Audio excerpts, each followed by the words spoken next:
매일 성경 묵상을 돕는 해설 가이드입니다. 안녕하세요. 묵상 코치입니다. 함께 읽고 나눌 말씀은 민수기 22장 1절에서 20절까지 말씀입니다.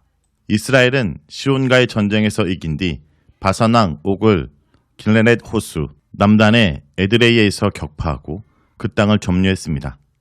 모압 현지에서 많은 사건들이 발생하는데 첫 번째 에피소드는 모압 왕 발락과 메소포타미아 출신인 발람 선지자 사이에 발생합니다.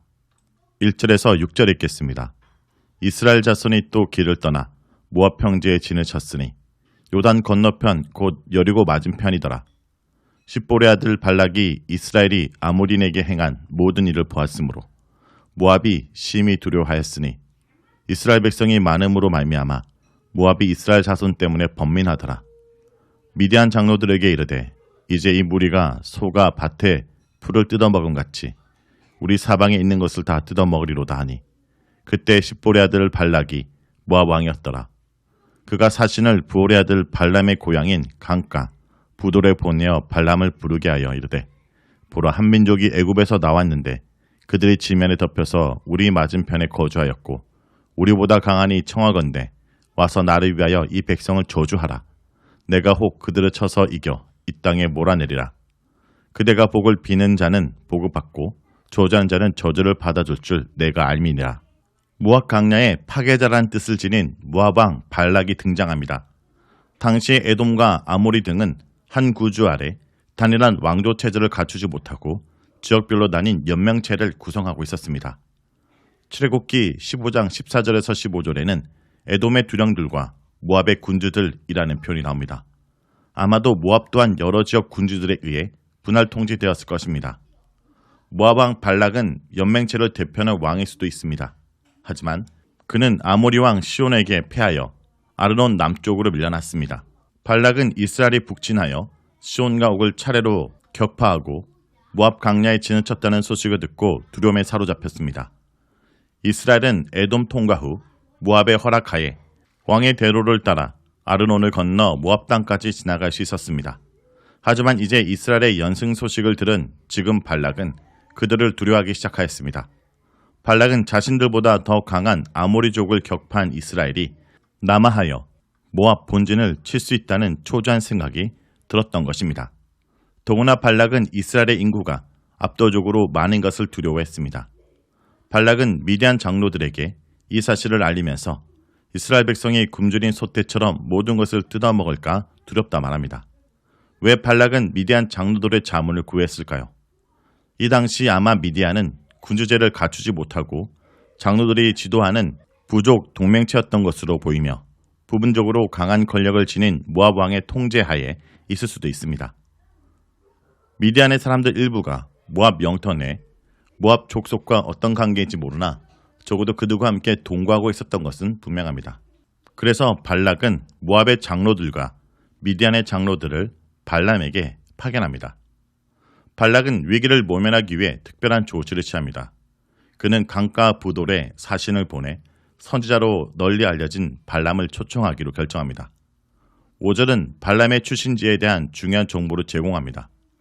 발람의 고향이 메소포타미아 부돌 지역이라면 모압 왕 발락은 무려 640km에 이르는 굉장히 먼 곳에 전령을 보냈으며 발람의 여행은 대단한 장거리 여행이었습니다. 고대 장거리 여행은 많은 비용과 어려움, 위험이 수반되었습니다. 한편 발람은 메소포타미아 출신이면서 미디안 종족과도 밀접한 관계를 맺고 있었던 것으로 보입니다. 발람은 메소포타미아 지역에 거주하고 있음에도 불구하고 팔레스타인에까지 명성이 널리 알려진 만큼 신통력을 가진 자로 여겨졌습니다.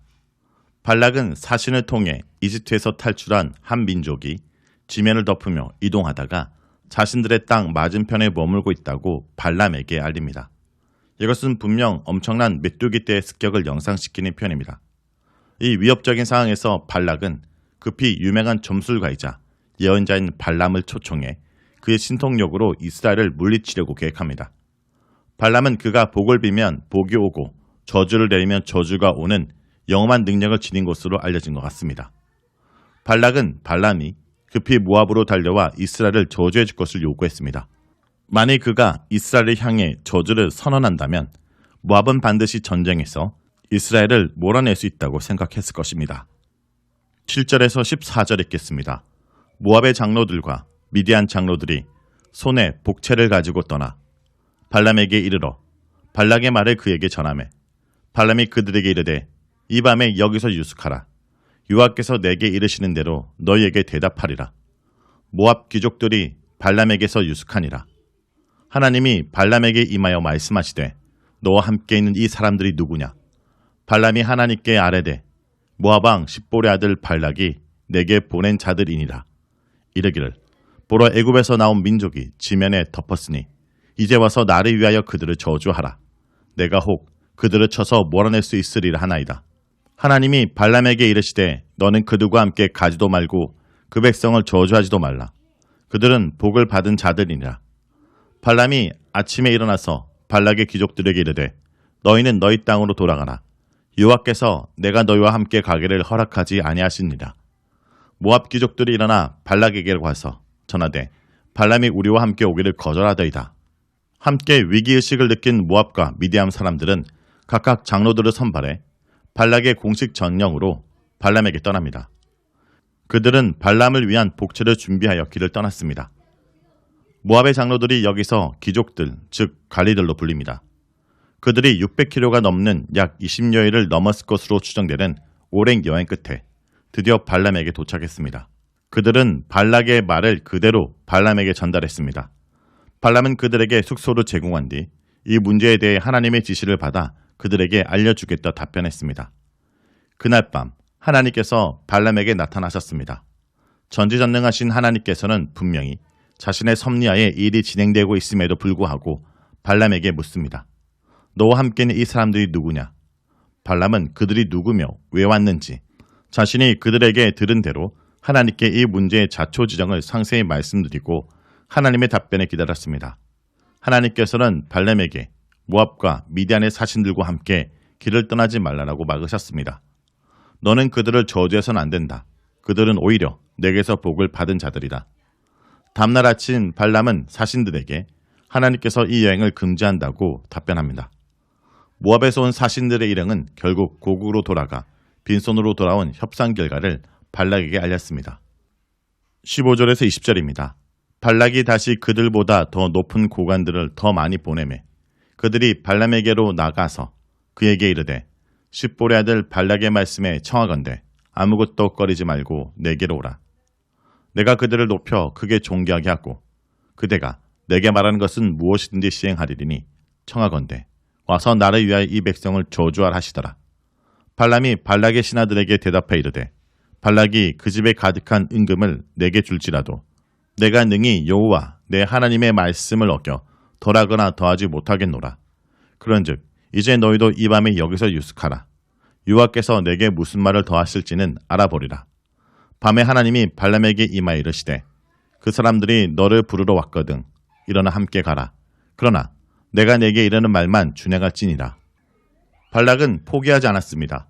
그는 더 높은 관리들로 구성된 두 번째 사절단을 보내 발람을 설득했습니다. 발락은 사신들을 통해 발람에게 파격적인 제안을 했습니다. 편한 마음으로 모압을 방문해달라. 당신을 크게 예우할 것이다. 단순한 복제 정도가 아닌 원하는 것은 뭐든 주겠다. 그러니 나에게 와서 이스라엘 백성을 저주해달라. 이렇게 당부합니다. 그러나 발람의 의지는 확고했습니다. 비록 집안에 가득할 만큼 은금을 준다 해도 하나님 말씀을 어겨 일부러 누락시키거나 추가하지 않을 것이라 합니다. 다시 말해 하나님이 전해준 지시 외에는 다른 생각을 하거나 행동을 취할 수 없다는 뜻입니다. 그러나 발람의 말이 진심이 아니었다는 것이 즉시로 드러납니다. 발람은 분명 자신의 입술로 막대한 임금을 준다 해도 라고 말하면서 은연중에 물질적 탐욕을 드러내고 있습니다. 또한 결정적으로 그는 하나님 뜻을 잘 알고 있음에도 불구하고 그들에게 하룻밤 그곳에 머물러 달라고 부탁하면서 여호와께서 내게 무슨 말을 더 하실지 알아보겠다라는 회개한 구실을 댑니다. 이미 하나님의 뜻은 가서 이스라엘을 저주하지 말라는 것입니다. 발람의 발언에는 하나님의 뜻을 인간의 욕심과 의도에 맞추어 멋대로 변경시키고 합리화하려는 인간의 악한 본성이 담겨 있습니다. 발람의 의도에는 분명 물질에 대한 과도한 탕심이 자리 잡고 있었습니다. 이것은 거짓 선지자들의 전형적인 속성이기도 합니다. 그날 밤 하나님께서 발람에게 나타나셨습니다. 이것은 꿈을 통한 계시가 분명합니다. 하나님은 무슨 계획이 있으신지 발람의 욕구대로 그들을 따라 모압으로 가라고 허락하십니다. 다만 그곳에 가서 하나님께서 그에게 지시한 말만 하라는 엄중한 단서를 덧붙이십니다. 이와 관련된 깊고 오묘한 하나님의 계획과 섭리는 나중에 밝게 드러나게 됩니다. 자, 여기까지가 민수기 22장 1절에서 20절까지 말씀입니다. 오늘 말씀을 통해 우리는 무엇을 묵상하고 적용해야 할까요? 하나님은 약속을 지키시는 분입니다. 하나님은 자기 백성 이스라엘을 복주시겠다는 약속을 지키십니다. 그것은 아브람 때부터 하신 주권 약속입니다.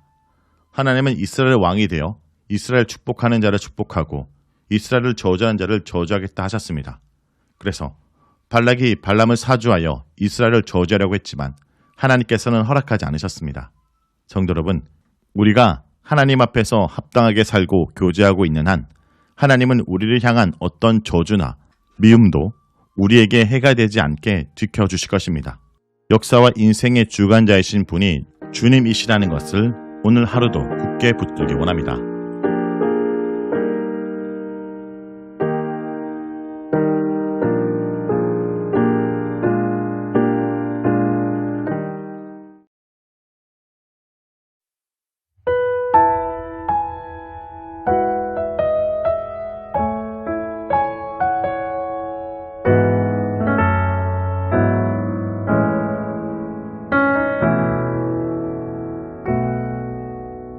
완전한 사랑 주를 바라봅니다.